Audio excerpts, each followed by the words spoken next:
prosperidad y bienestar. Cohesión social para el desarrollo.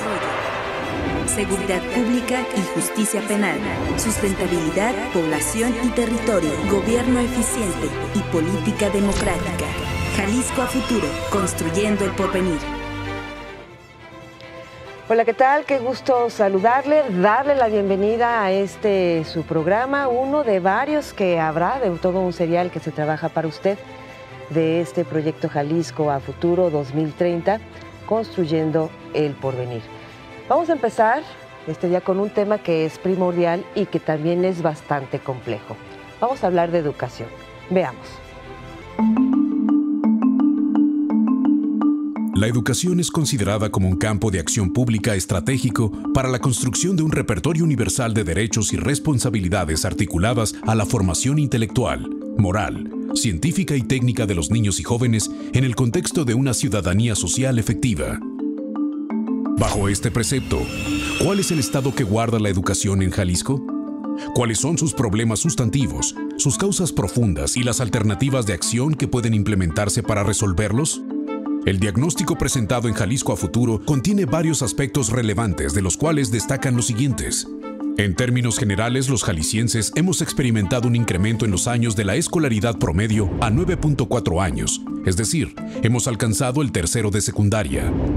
Comparado con el año 2006, donde teníamos 8.2 años de escolaridad, la hemos incrementado en promedio un año. Como ocurre también a nivel nacional, nos lleva una década sumar un año a nuestra escolaridad.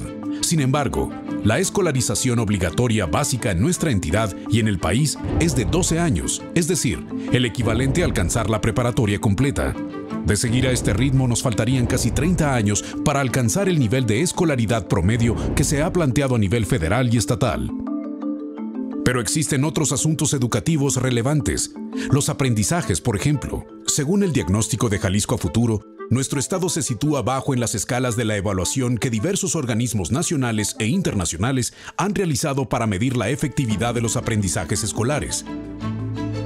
Las habilidades de nuestros niños y jóvenes en matemáticas, pensamiento lógico y comprensión de lectura son bajos. Otro punto importante del diagnóstico contenido en Jalisco a futuro es la cobertura y la eficiencia del sistema educativo estatal. Se estima que de cada 100 niños que ingresan a primaria, solo 24 egresarán de alguna modalidad de educación superior 17 años después. Este problema se agudiza sobre todo en los niveles medio superior y superior en distintos territorios del estado. Sus causas son los altos índices de deserción y reprobación en secundaria y preparatoria, el rezago educativo acumulado y los bajos niveles de aprendizaje básicos. Estos asuntos configuran una relación de problemas críticos y causalidades complejas que requieren de proyectos de intervención pública que permitan mejorar la calidad, la coherencia, la equidad y la eficiencia del sistema educativo jalisciense. El peso de la escuela en la cohesión social para el desarrollo es fundamental, y ello requiere articularse con otros ejes, políticas y acciones de intervención pública para hacer de la práctica educativa no solo una experiencia escolar, sino cultural, socializadora y formativa en el sentido más profundo del término. Le doy la bienvenida a este espacio a Adriana Costa Silva, quien es el coordinador precisamente de este gran proyecto Jalisco a futuro 2030. ¿Cómo está? Bienvenido. ¿Qué tal, Josefina? Gracias. Muchísimas gracias. También le doy la bienvenida a Mara Robles Villaseñor. Ella es diputada local, ella es presidenta de la Comisión de Educación en el Congreso del Estado. Bienvenida. Muchísimas gracias, Josefina. Gracias. Y a Juan Carlos Silas Casillas, profesor e investigador del ITESO. Bienvenido. Muchas gracias, igualmente gracias. Muchísimas gracias. Si les parece, vamos a empezar con el maestro Acosta para que nos hable un poquito precisamente de este gran proyecto Jalisco Futuro 2030 para después enfocarnos a uno de los grandes temas, educación. Maestro, adelante. Sí, creo que vale la pena recordar que este ejercicio de Jalisco a futuro es el tercero que desarrolla nuestra universidad. El primero fue en 1999, el segundo en 2013 y este tercero que acaba de salir, digamos, a la luz hace unas semanas. Este proyecto tiene como propósito, digamos, dos grandes áreas. Uno, definir una agenda de los problemas críticos no solo de la educación, sino de todos los campos de la acción pública en nuestra entidad, y además generar propuestas para el corto, mediano y largo plazo, es decir, de aquí al 2030 se está considerando el largo plazo. En base a estos dos grandes objetivos, el ejercicio se articula en 5 grandes ejes, como fueron presentados en la cápsula inicial, y el tema educativo está en uno de los ejes que son fundamentales, que es el de cohesión social para el desarrollo. Hemos considerado, no solamente los que hemos coordinado el ejercicio, sino los que han participado en los diagnósticos y en las propuestas para educación y el eje, que educación junto con cultura y ciencia y tecnología son temas fundamentales para generar las condiciones básicas de rearticular la cohesión social. Sostenemos que la pérdida, el debilitamiento de la cohesión social es uno de los factores críticos que explican un conjunto de comportamientos, digamos, anómicos, de debilidad institucional en la vida pública en Jalisco. Por eso creo que es importante conversar en torno a las características de este tema específico que es el de la educación. Maestro, pues ya nos mostraba también la cápsula informativa de más o menos en qué situación estamos, pero desde su punto de vista y por toda su formación y la institución que representa, ¿qué estado guarda la educación en estos momentos? Y en términos generales está así como, porque hablamos de educación básica hasta superior. Sí, pues es un panorama híbrido, digamos, es un panorama complejo como todo lo que tiene que ver con seres humanos y tenemos claroscuros, digamos. Tenemos la parte de la cobertura que ya está básicamente atendida pues en educación básica. La primaria ya no presenta grandes problemas en términos de niños que vayan a asistir. Secundaria ya empieza a presentar problemas, al igual que preescolar. Media superior, platicamos hace ratito fuera de cámara, y media superior es donde se empiezan a juntar los problemas, porque es donde está lo que antes era la pirámide poblacional, ahora tiene forma así como de panquecito poblacional, y la parte más amplia, digamos, de la expirámide está ahorita en educación secundaria, media superior, y ahí es donde se nos están juntando los problemas. Y si se nos juntan los problemas allí que no se resuelven, van a acabar trastocando la educación superior. ¿Pero qué tipo de problemas? Básicamente estamos hablando de 3. Uno es la inequidad, es decir, tenemos la educación concentrada en Guadalajara y, bueno, las otras ciudades intermedias, Puerto Vallarta, Autlán, Ciudad Guzmán, etcétera, etcétera. Pero lo que no es Guadalajara y las otras ciudades intermedias sí tiene muchos problemas de tener una buena educación. Estamos hablando también de fenómenos como la deserción, o la mal llamada deserción, más bien tendríamos que enfocarla como abandono, ¿no? Porque es en realidad el sujeto que está decidiendo abandonar la escuela por razones obvias. Y tendríamos que hablar de la reprobación, ¿no? Ese es el segundo. Y el tercero, que es el más preocupante posiblemente de todos, es el de los resultados de aprendizaje. Tenemos alumnos estupendos que tienen gran capacidad de lectura, de comprensión, de expresión oral escrita, tienen matemáticas, dominio, pensamiento científico, etcétera, etcétera. Pero eso no son la norma. En realidad la norma son alumnos que tienen problemas en comprender lo que se les presenta, que tienen problemas de trasladarle eso a un problema científico, a una argumentación matemática, y ahí es donde estamos empezando a sufrir. Falta de aprendizaje, el abandono, la inequidad, ¿son problemas actuales o los venimos arrastrando? Porque me parece que los he vivido de siempre. Bueno, se ha agudizado el fenómeno en los últimos años. Seguramente mis colegas se acordarán que fue Gilberto Guevara Niebla el que anunció que estaba ocurriendo en México una catástrofe silenciosa, porque en ese momento todavía no se reconocía que había un grave problema de calidad de la educación, porque como dijo Juan Carlos Silas, todavía estábamos solucionando el problema de la cobertura. Es decir, que todos los niños que necesitaran ir a la primaria tuvieran una escuela a la cual acudir. Cuando eso se resolvió relativamente, porque aún quedan millones de niños sin ir a la primaria, pero en términos generales está resuelto. Entonces fue cuando se empezó a dar cuenta de cosas que son catastróficas. Yo lo quisiera decir crudamente. 5 de cada 10 niños en Jalisco, según los datos de Jalisco a Futuro, que están además súper validados por toda la clase de estudios internacionales, salen de la primaria sin saber leer y escribir. Eso es gravísimo. Y yo siempre pongo el ejemplo de que no se trata de que los niños repitan ese oso se asea o mi mamá me mima, sino de comprender lo que están leyendo, ¿no? Y por otro lado, de escribir, no de repetir su nombre, sino de contar una historia. Entonces, imagínense si los niños y las niñas salen de la primaria sin saber leer y escribir, pues eso es una tragedia para esos polluelos y para el país. Pero en matemáticas está aún peor. Son 6 de cada 10 niños los que salen de la primaria sin saber hacer las operaciones matemáticas básicas. Y los que lo pueden resolver no saben cuándo usarlas.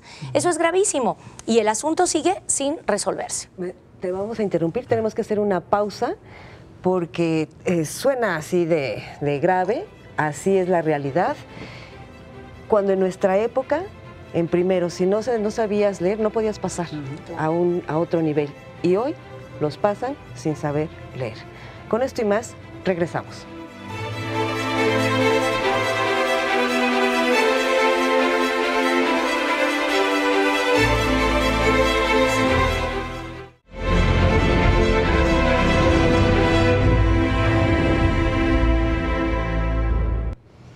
Gracias por continuar con nosotros. Antes de ir a la pausa, la diputada local Mara Robles nos estaba hablando de un panorama terrible que viene ya en este proyecto de Jalisco a Futuro 2030.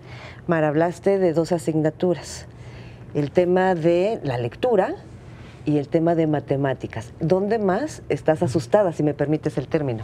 Bueno, para empezar, si estas 2 grandes competencias educativas no están resueltas, leer y escribir y hacer las operaciones matemáticas básicas, lo demás no puede prácticamente existir, porque de esas 2 depende el entendimiento y la capacidad de coordinar ideas, de concluir, de hacer conexiones.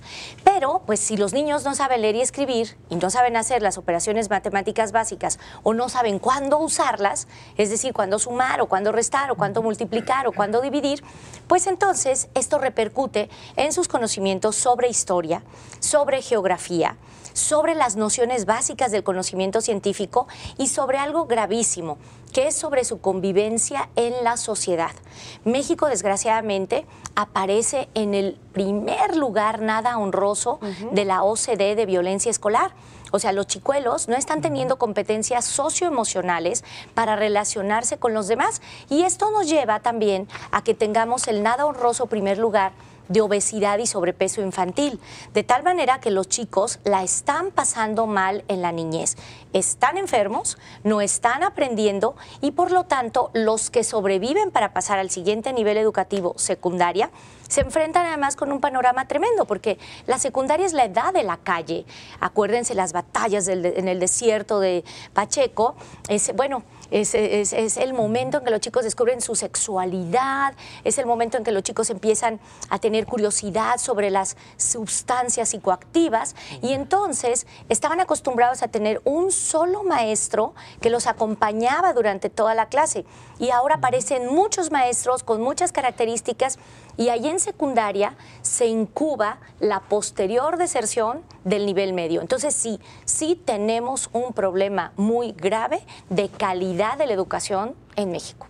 Maestro Acosta, hacía yo unas entrevistas tiempo atrás a académicos del CUSEI y me decían algo así, por eso reprueban matemáticas porque no entienden el español.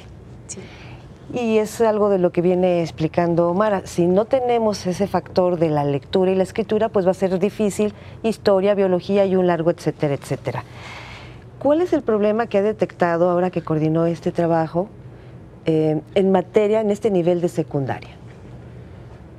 Creo que una de las cosas que siempre vale la pena reconocer es no solamente la naturaleza del problema, creo que estoy totalmente de acuerdo con lo que Mara y Juan Carlos han planteado, es decir, bajos aprendizajes, abandonos, deserción, bajos niveles de cohesión, de solidaridad social, sin duda. Sino lo que, digamos, estos problemas son claramente identificables, pero lo que no es tan claro es la causalidad de los problemas. Y Jalisco a Futuro se ha enfocado en y en todos los temas a buscar estas relaciones de causalidad. Es decir, no basta enunciar el problema y sus características, sino identificar aquellos factores que producen el problema. Finalmente, los problemas educativos, como todos, son efectos, no son causas. No, la deserción no es causa, puede provocar otras cosas, pero lo que hay que buscar es la causalidad. ¿Qué hemos visto en Jalisco a Futuro?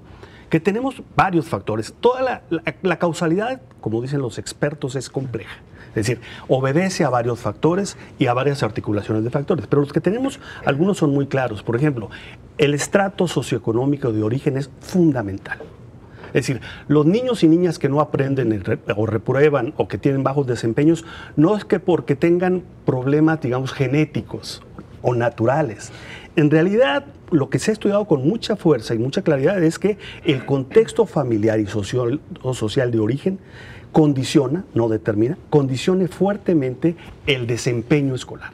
Ese es un factor invisible. En la escuela no lo podemos ver, ¿no? Hay otros factores que tienen que ver con el contexto propiamente escolar. La escuela a la que van, el espacio donde están, el tipo de compañeros y profesores que tienen.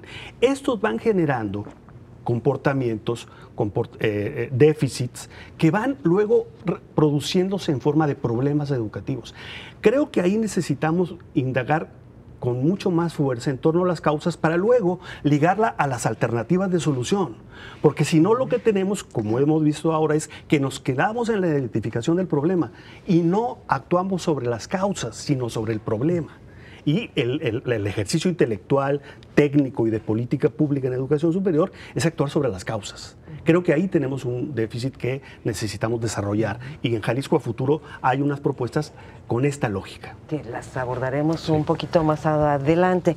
Maestro, en el tema de las causas, ya decía el maestro Acosta, no es un asunto genético, por ejemplo, el tema de la falta de aprendizaje, es este tema todo socioeconómico.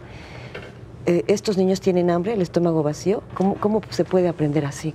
Exacto, ese es uno de los asuntos. Tienen hambre, tienen carencias en la escuela, tienen carencias en la casa, tienen carencias en el barrio, en la comunidad, etcétera.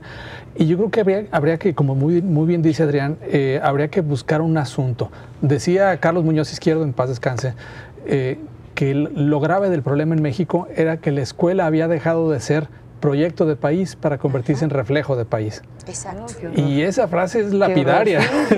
O sea, dejamos de convertirnos en la apuesta. O sea, la escuela debe ser la apuesta. Porque finalmente los niños están 200 días al año, a veces más, a veces menos. Están 3, 4, 5, 6, 7 horas, no sé cuántos. Cuando es de tiempo completo están todo el día. Y la escuela es finalmente quien debe de ser, quien influya más en la vida de los niños. Y a veces se convierte simplemente en un escenario donde confluyen a la buena de Dios, ¿no? Entonces, yo creo que sí es importante trasladar la responsabilidad a la escuela para que se convierta el nodo al que confluyen todos los actores de la comunidad, ¿no? Maestra Silvia Casillas, antes de ir a la pausa, no es que sea un asunto general, pero si los padres vivían con pobreza, nacieron los hijos con pobreza, ese ciclo podría repetirse. O sea, ¿qué porcentaje hay de que en una familia, de los integrantes que usted quiera, puedan salir adelante de esa situación en la que les tocó vivir y que no debería tocarles vivir ahí? No debería tocarles vivir. Hay una fundación, Espinosa Iglesias, que hace un estudio sobre esto y la conclusión es igualmente aterradora de lo que estamos diciendo. O sea, si uno nace pobre, lo más probable es que muera pobre. Y eso es terrible. Y la escuela y las oportunidades que pueda proveer el Estado y la comunidad, etcétera, son muy posiblemente las que puedan cambiar. Y yo reitero la idea, o sea, si podemos transformar a la escuela en el nodo donde confluye el que quiere enseñar, el que quiere aprender, el que nada más está interesado a ver qué se encuentra, etcétera, es posible que encontremos soluciones. O sea, no le vamos a llevar comida a la gente. Aunque hay desayunos escolares y hay todo esto. Sí, yo digo que sí. Sí, ahora sí, digo sí. por qué. Pero también, claro, o sea, pero la parte del hambre y del apetito por aprender es la que se debe atender en la escuela, junto con esta otra también, claro. Bueno, pues si se da alimentos o no en las escuelas y con mucho más, Regresamos.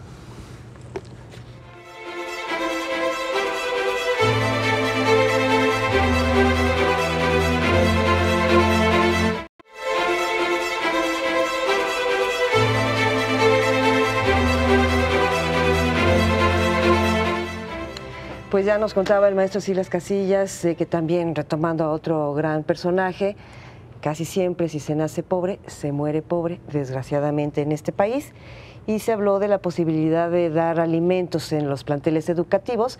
Algunos ya otorgan desayunos escolares y la diputada Mara Robles dice, yo apoyo esa propuesta, esa iniciativa. Mara, adelante. Yo soy militante de ese tema, casi intransigente. Fíjense que cuando tuve la oportunidad de ser secretaria de Educación en la Ciudad de México, fue cuando era el clímax del descubrimiento de que México ocupaba este nada honroso primer lugar mundial de obesidad y sobrepeso infantil.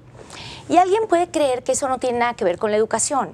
Tiene todo que ver, porque un niño que tiene obesidad y sobrepeso no solamente tiene problemas físicos, es decir, no puede correr igual que los demás niños, le duelen las rodillas, sino que puede empezar a desarrollar enfermedades inimaginables a su edad, como la hipertensión y como la diabetes e incluso el daño metabólico, sino que además es más posible que sea víctima de bullying y también es un dardo al corazón de su cerebro, porque ya también está demostrado que los centímetros de circunferencia en la barriga generan, por la cantidad de grasa que se acumula, una especie de ralentización del cerebro. Es decir, un niño con obesidad y sobrepeso tiene menos posibilidades de aprender que un niño sano, o sea, es un niño enfermo.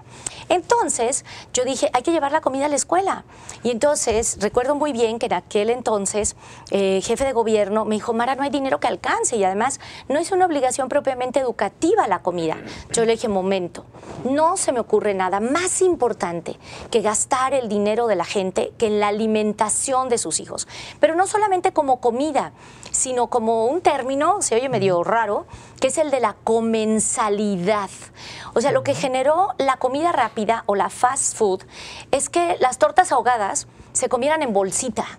Cuando, pongo el ejemplo ese tan tapatío, cuando comerse una torta ahogada en un plato implicaba poderte reír con tus amigos y no comértela caminando. Entonces, nosotros hicimos un proyecto que demostró que era viable económicamente, y no solamente económicamente, sino educativamente, llevar la comida a las escuelas para que los niños aprendieran a comer frutas, verduras y carne con alegría. En fin, entonces yo creo que lo socioeconómico sí se tiene que atender como una responsabilidad del Estado, y ahora mismo en Jalisco destinamos 200 millones de pesos para un piloto, luego les cuento bien. Pero la segunda cosa, ¿qué tanta responsabilidad tenemos, porque los tres somos maestros, sí, en el proceso de enseñanza-aprendizaje? Los estudios internacionales también demuestran que las horas en las que tú hablas y los alumnos escuchan son las que menos aprendizaje generan, porque se convierte en una situación perversa en donde el alumno cree que lo que tú estás diciendo es lo que tiene que anotar porque es lo que se va a examinar. En cambio, cuando tú reflexionas con el alumno, se vuelve mucho más complicado, porque hay de todo en el salón. Los que la agarran a la primera y entonces se empiezan a aburrir porque ya lo que dijiste lo entendió muy rápido, y los que no entendieron nada. Y nunca ocurre en los mismos temas. Algunos la agarran a la primera, en otro. Equidad de la educación, según nuestra queridísima amiga Silvia Schmelkes, quiere decir que todos los niños, los jóvenes o los adultos lleguen a la edad en la que corresponde a esos conocimientos y además en las mismas circunstancias. Por eso, digo, perdón por el ejemplo sobado de Finlandia, pero por eso allá hay 2 maestros por salón, porque uno le va echando la mano al otro. Entonces, yo creo que es fundamental que los maestros, además de tener los conocimientos científicos, que debemos tenerlos, tenemos que tener conocimiento pedagógico, es decir, cómo enseñar. Y finalmente, yo diría que efectivamente el contexto es fundamental. Yo siempre pregunto si los papás leen y si hay biblioteca en casa. Y si eso no ocurre, evidentemente es un problema que debe el Estado ayudar a solucionar y no echarle la bolita a la familia. Lo de Finlandia a mí me parece también un ejemplo hermoso, pero también he dicho, las circunstancias son distintas. México tiene 100 y tantos millones de habitantes y en Finlandia 8. No, pero yo tampoco creo que sea un problema de tamaño. Otro gran amigo nuestro que se llama Eduardo Andere y que ha estudiado las reformas educativas a nivel internacional dice, bueno, empiecen por lo local. Y sí, sí es posible hacer comunidades de aprendizaje donde los niños mejoren. Y quizá lo que nos tenemos que plantear es menos contenido acumulativo y más calidad y conocimientos significativos. Miren, ahorita en el Congreso hay una iniciativa para prohibir el uso de los celulares en el salón. Estoy radicalmente en contra. En el salón tú puedes usar los celulares de manera pedagógica y los chicos te dejan de fonear y además aprenden de los riesgos de la pornografía, de la trata infantil y aprenden que su celular, al contrario, es un instrumento de aprendizaje. Entonces, la clave, la verdad, es que sí es tener mayor capacidad para enseñar y eso se construye. Eso es algo que las normales pueden hacer y que ahora en la reforma al tercero se rescató. Que las normales no sean vistas como escuelas de segunda, sino que estén exactamente a la altura de las instituciones de educación superior. Maestro Costa, cuando hablaba de qué es lo que causaba lo que estamos viviendo en estos momentos, o cuáles son las causales, el reflejo es únicamente Jalisco, y si lo podemos comparar con el resto del país, ¿hay similitud? Claro, hay bastantes similitudes. Jalisco no es una isla, está inserta en un pacto federal, pero los comportamientos con otras entidades, con otros sistemas educativos son válidos. Jalisco es uno de los 3 grandes sistemas educativos estatales del país. Estamos hablando de una población muy grande de todos los niveles. Tenemos niveles de cobertura bastante aceptables, como ya fue dicho, en niveles básicos, ¿no? Primaria, secundaria. Más bien tenemos problemas de carácter cualitativo, ¿no? Sobre todo yo me refería ahora en el nivel medio superior y superior.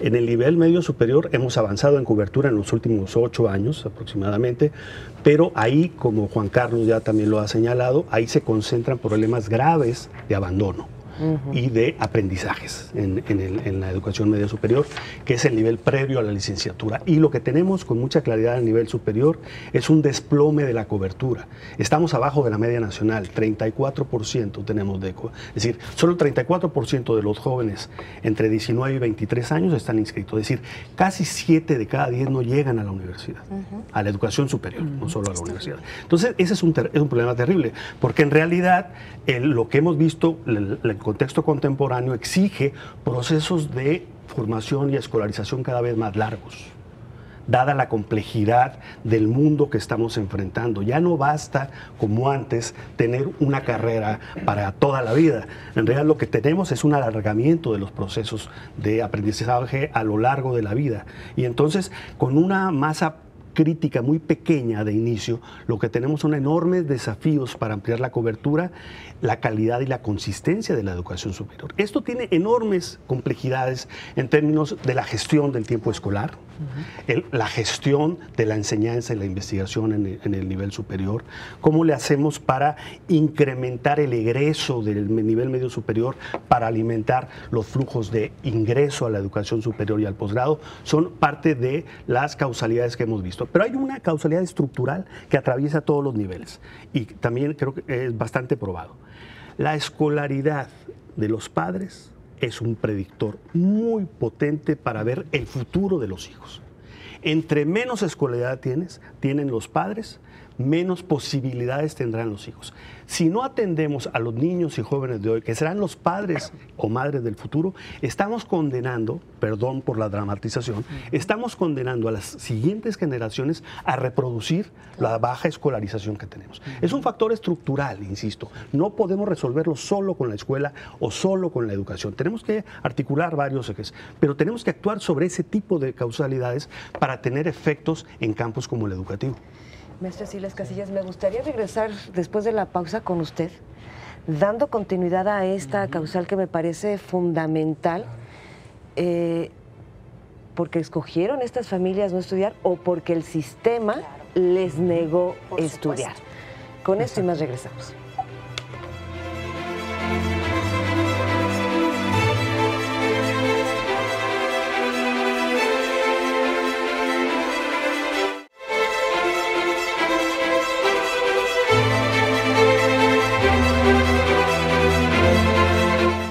Bueno, regresamos. Maestro, quedó al aire antes de ir a la pausa problema, esta causalidad tremenda de repetir el patrón.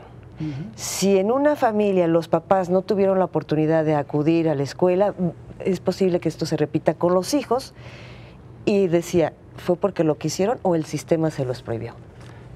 Es que es un problema multifactorial, como se suele decir, ¿no? Y es cierto, el sistema a veces expulsa a la gente o a veces le pone trabas para que pueda tener acceso hacia la escuela. Hay otros que sí llegan, pero que por sus condiciones particulares de empleo o irse a Estados Unidos, que es como un gran imán, o irse a la maquila o qué sé yo, o simplemente tener dinerito en la bolsa. Todos tuvimos 15, 16, 17 años y tener dinero en la bolsa es una cosa formidable, ¿no? Y a veces uno decide estudiar, otro decide no hacerlo, irse a trabajar, etcétera. Y yo creo que sin particularizar en los perfiles de los individuos, yo resaltaría más bien el papel que puede jugar la escuela o puede jugar el sistema educativo para poder aceptar y ser atractivo para todos estos perfiles. Y estamos hablando de perfiles urbano-marginales, estamos hablando de perfiles rural-marginal, indígenas, etcétera, etcétera, y que son los que no estamos acercándole las condiciones para que puedan ingresar a la media superior y ya no digamos a la superior, como decía Adrián, ¿no? Mara, tener su dinerito es padre, a todos nos encanta, muy bien. Pero ahora, ¿cómo le hacemos cuando también hay una causal de abandono en las aulas porque o tienen que trabajar por obligación o porque les gustó el dinerito? ¿Cuál es tu análisis? Se supone que la primer causa de deserción en educación media superior, porque bueno, ya fuimos a la preparatoria y a la superior, tiene que ver con las necesidades socioeconómicas. En la Ciudad de México hay un programa muy importante que se llama Prepa Sí. Es un fideicomiso que tiene 1.650 millones de pesos, una cantidad muy significativa de recursos públicos para darle becas a los estudiantes, alrededor de 500, 600, 700 pesos. Y a pesar de que se daba este apoyo, no se reducían las tasas de deserción. De hecho, la Ciudad de México sigue teniendo la tasa de deserción más alta del país. Una colega nuestra que repatriamos, ahora está en la Universidad de Guadalajara, estudió en la Universidad de Albany en Nueva York, Susana Muñiz Moreno, hizo un estudio cuando hizo su maestría en Manchester y desgraciadamente no se pudo corroborar que las becas retuvieran. ¿Qué quiere decir esto? Suena terrible, ¿no? Porque dices, bueno, si les falta dinero y por eso se van y tú les das una beca y no se quedan, entonces, ¿qué haces? ¿Sabes qué pasa? Que se necesita mucha mayor inversión. Por ejemplo, se necesitaría que el transporte escolar fuera gratuito, como por ejemplo en Nueva York, el transporte para los estudiantes universitarios es gratuito en Nueva York. Número 2, se necesitaría que hubiera comedores escolares, incluso en la universidad, para que los chicos pudieran comer. Otra gran colega, la doctora Rosaura Ruiz, quien fue directora de la Facultad de Ciencias y tenía un grave problema de drogadicción en la escuela y tenía un grave problema de socialización, dijo, a ver, lo primero que vamos a hacer es que los chicos desayunen. Y simplemente con el hecho de que los jóvenes tuvieran una beca para desayunar, disminuyeron las drogodependencias y aumentó el nivel de aprobación porque disminuyó el estrés. Bueno, entonces, el problema del dinero para educación es que falta mucho más de lo que actualmente se está haciendo. La ley dice que se debe destinar para educación el 8% del Producto Interno Bruto. De ahí el 2.5% para educación superior, ciencia y tecnología. Y desafortunadamente se viola la ley y no llegamos ni siquiera al 6% del Producto Interno Bruto. Entonces, nosotros esperaríamos que este gobierno, que habla de equidad, le pusiera más dinero a la educación. No pudieron hacerlo en el primer presupuesto. Vamos a aceptar sin conceder que todavía no hubieran tenido la posibilidad de cambiar radicalmente las cosas. Pues tienen una gran oportunidad en el próximo presupuesto. 2, quiero referirme al tema de las mujeres, que es una cosa que a ti y a mí nos importa mucho. El embarazo adolescente, incluso el embarazo infantil, es por supuesto una de las causas de deserción mayor de las niñas y de las jóvenes en la educación. Y eso es gravísimo, porque una niña que se embaraza, que es madre, pues está totalmente en condiciones de debilidad frente al mundo. De tal manera que también tiene que haber un gran proyecto educativo que brinde educación sexoafectiva, científica y sin prejuicios, para que las niñas no se embaracen. Por otro lado, muchísimas mujeres todavía son presas de la opresión familiar que les dice que ellas no pueden estudiar porque pues se van a casar. La Universidad de Guadalajara contribuyó enormemente a combatir esto que decía Juan Carlos Silas, de que no hubiera educación en las regiones. Con el proyecto de la red pudimos llegar a todas las regiones y por lo menos somos el único estado que tiene una prepa en cada municipio. Y eso sí que fue una medida de equidad de género, porque entonces las chicas ya no tuvieron que enfrentar a los padres con el pretexto de que si te vas a Guadalajara, ¿quién sabe qué te pase? Pues le pasa mucho más si no estudia. Entonces, las causas de la deserción, como bien se dijo, son complejas, son múltiples, y la que más tenemos que atacar, además de la que tiene que ver con el dinero, además de la que tiene que ver con la discriminación por sexo, por género, es la de nuestra capacidad como escuelas, como sistema educativo, para ser atractivos, para convencer a los jóvenes de que vale más la pena estar en la escuela que tener unos centavos. No lo van a creer, pero voy a hacer una cita del Papa Francisco. Sí, nada menos. ¿Se acuerdan que cuando estuvo en Morelia, es muy buena la cita? Dijo, es mucho mejor que haya jóvenes en la escuela a que haya jóvenes que tengan mucho dinero con las manos manchadas de sangre. Claro. Y que lo dijera, pues es muy importante, porque otros gobernantes no lo han dicho, ¿no? Por supuesto. Maestro Adrián Acosta, antes de pasar a las alternativas y a las propuestas que ofrece este proyecto de Jalisco a Futuro, me gustaría detenerme en otra de las causalidades, porque creo que es importante el ver por qué estamos como estamos, las causas. La inequidad. ¿Cuál es el análisis que hace en este proyecto, en este punto, la inequidad? Educativa, por supuesto. Lo que se hace en el tema educativo de Jalisco a Futuro es, primero, reconocer los distintos tipos de estudiantes y condiciones que enfrenta el sistema educativo. Es decir, no es posible hablar de un estudiante o una escuela o un profesor en términos generales. En realidad, el mundo es bastante más complejo y hay distintos tipos de estudiantes que reflejan distintos tipos de situaciones y que no requieren las mismas políticas para todos. O sea, me parece muy acertado destinar más financiamiento a la educación. Me parece muy bien dar becas a los estudiantes. Me parece muy bien fijar niveles más altos para políticas generales. Creo que eso lo tiene que hacer el gobierno, es decir, el legislativo, el ejecutivo.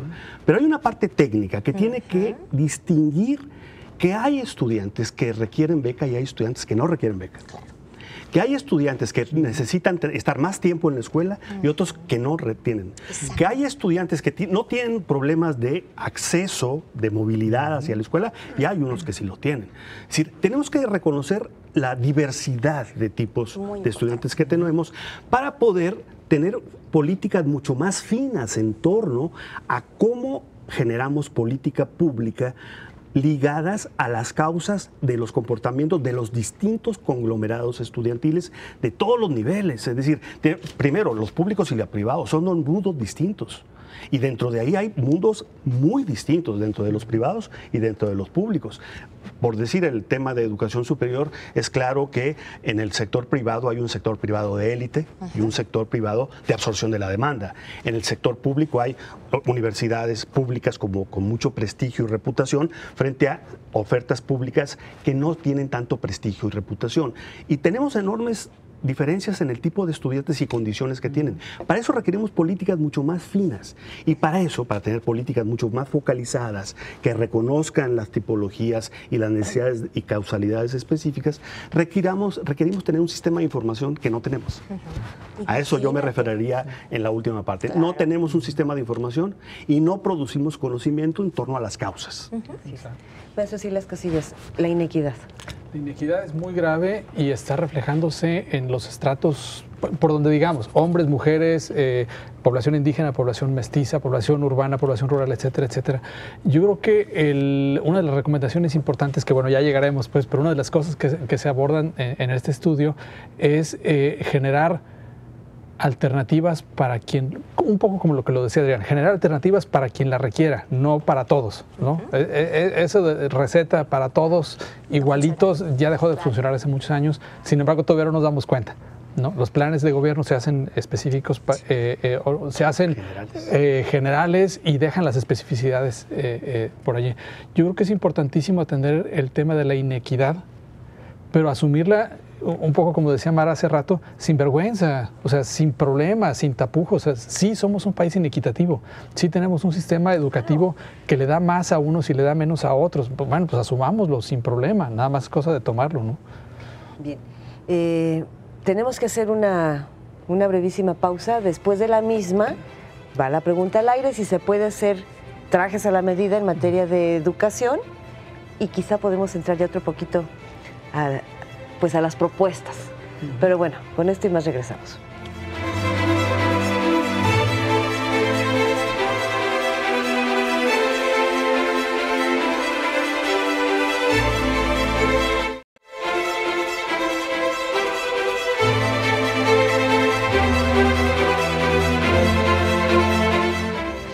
Bueno, una pregunta al aire, pero bueno, van a hacer la del aire, la de en estos momentos, ya en uno de nuestros últimos bloques de su programa, o mejor dicho, el último bloque. ¿Se puede hacer trabajos o proyectos de educación a la medida, como si fueran los trajes a la medida, por lo que venían exponiendo? Y una más, si son tan amables y brevemente por razones de tiempo, ¿cuál es su punto de vista de cada uno de los tres en este sistema en el que estamos, del sistema por competencias en la materia de educación? ¿Quién quisiera empezar? Para luego pasar a conclusiones. ¿Mara? Mara. Bueno, yo quisiera hablar sobre la pregunta que ustedes señalaron. Dice, ¿se pueden hacer, se señaló, trajes a la medida? Yo lo llevaría más bien al terreno de la pertinencia. ¿Qué quiere decir eso? Tenemos en México, insisto, el primer lugar mundial de obesidad y sobrepeso infantil y nos disputamos con Estados Unidos el de obesidad adulta. ¿Eso qué quiere decir? Que tenemos ya el 8º lugar mundial de muerte por diabetes, por hipertensión y por enfermedades crónico-degenerativas ligadas, por ejemplo, al daño renal. No hay máquinas de diálisis que alcancen para dializar a todos los enfermos de diabetes que hay en el país. No hay sistema de salud que alcance ni en recursos ni en capacidades. Deben entonces las licenciaturas en las ciencias de la salud, los médicos, los odontólogos, los nutriólogos, los psicólogos, los enfermeros, dedicarse fundamentalmente a ser especialistas para atender en el sector privado, o deberían reorientarse las carreras de las ciencias de la salud, desde luego con los conocimientos científicos más que básicos, con la capacidad de curar, a la prevención? A mí me parece que sí. En los sistemas de salud más importantes del mundo, Canadá, Reino Unido, migraron hacia la prevención. Y desgraciadamente en México creemos que prevención y promoción de la salud es chécate, mídete, muévete, más vale prevenims o una campaña en la televisión. No. Si nuestros médicos, epidemiólogos, los que previenen la salud, tuvieran las mismas oportunidades económicas y las mismas capacidades de desarrollarse profesionalmente que los cardiólogos, entonces la cosa cambiaría. Nuestra educación sería más pertinente. Pongo ese ejemplo porque me parece vital el cómo la educación puede ayudar a resolver problemas del país. Mientras las universidades no incidan en esos problemas, pues entonces no son tan pertinentes. Bien. Maestro Silas, el sistema por competencias, ¿qué le parece? Yo sé que hay grandes que lo defienden, pero bueno, ¿cómo hemos ido avanzado y estamos en este sistema que desde mi punto de vista, pero ustedes son los expertos, ha sido fundamental para el tema de inequidad? El modelo por competencias parece que ya va de salida, afortunadamente. Es un sistema que sí sirve, tiene sus utilidades, claro, que sirve para pautar y para decir cuál va a ser el desempeño que va a tener cada persona en X aspecto. Sí, muy bien. Pero eso ya lo hacíamos desde antes, también habría que decirlo. Y a lo mejor pautar artificialmente tiene sus riesgos. Habemos muchas personas que aprendemos globalmente, habemos muchas personas que aprendemos procesualmente, habemos algunos que no aprendemos jamás hasta el último momento y es cuando florece el aprendizaje. Entonces, creo que es importante no casarse con un solo modelo. Y me gustaría añadir una cosita rápido sobre este tema de lo individualizado, etcétera, etcétera.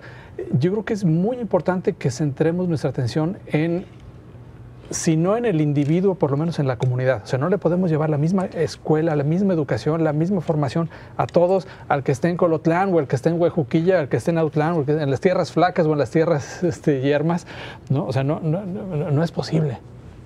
Entonces, yo creo que es trascendental que el sistema educativo se centre en, sí, para el allá y el entonces, pero también para el aquí y el ahora. Y aquí quiere decir la comunidad. Maestro, me voy a brincar la pregunta para usted para irnos a conclusiones por razones de tiempo. Una disculpa a nuestra audiencia, pero esto se fue muy rápido, nos quedaron preguntas todavía y no abordamos, por ejemplo, la educación superior. Pero si le parece, vamos a iniciar con las conclusiones. ¿Cuáles serían las propuestas que hace o que ustedes plasman en este proyecto de Jalisco Futuro 2030 y que deberían o sugieren que se conviertan en políticas públicas? Hay varias, digamos, pero hay dos grandes principios de las propuestas. Uno, diferenciar. Eso es clave entre los niveles del sistema y el tipo de problemas y causalidades que enfrenta cada nivel educativo. Y segundo, una propuesta práctica que creemos es fundamental para Jalisco, para este y los próximos años, es crear, digamos, un espacio, un organismo, una agencia dedicada específicamente a mejorar la calidad y la cobertura de todo el sistema educativo jalisciense. Esto se basa en una tesis también muy estudiada. No basta tener información y estadísticas sobre los comportamientos educativos. Tenemos que producir información y conocimiento.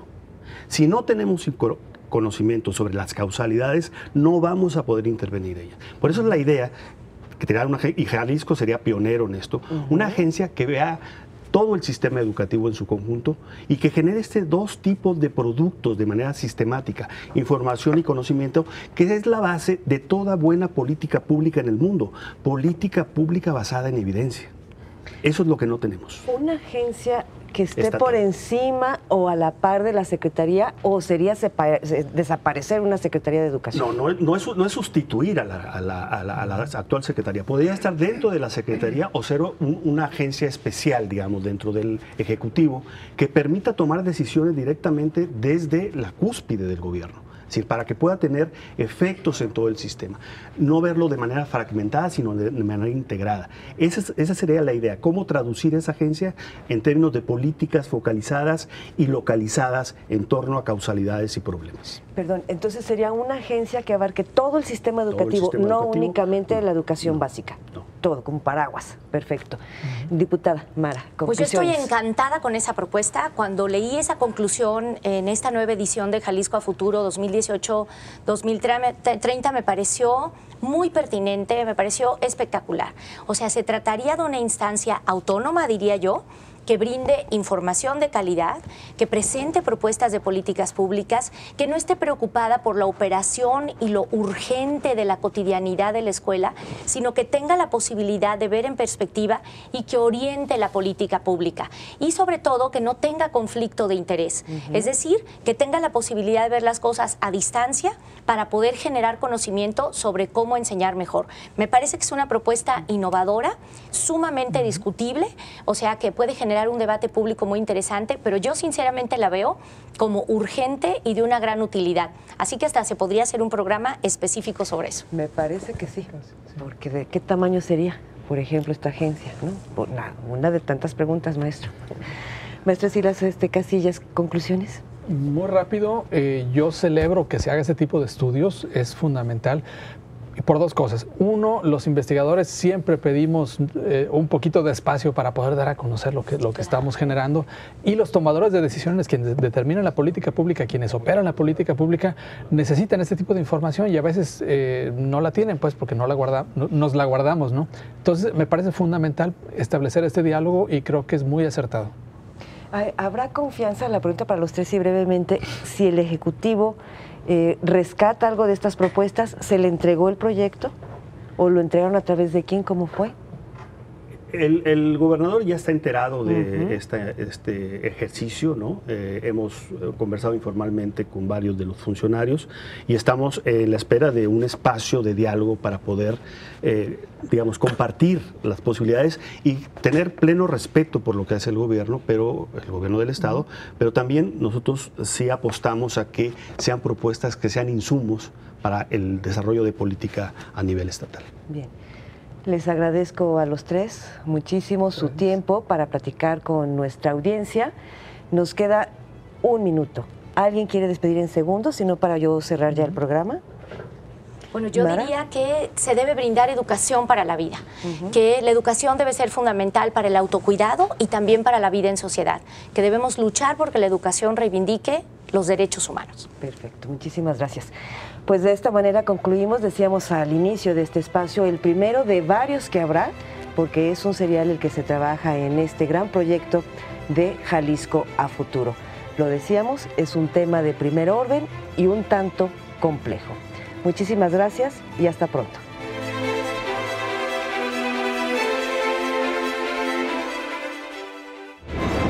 Prosperidad y bienestar.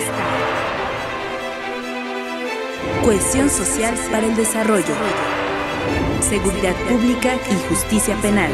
Sustentabilidad, población y territorio. Gobierno eficiente y política democrática. Jalisco a Futuro, construyendo el porvenir.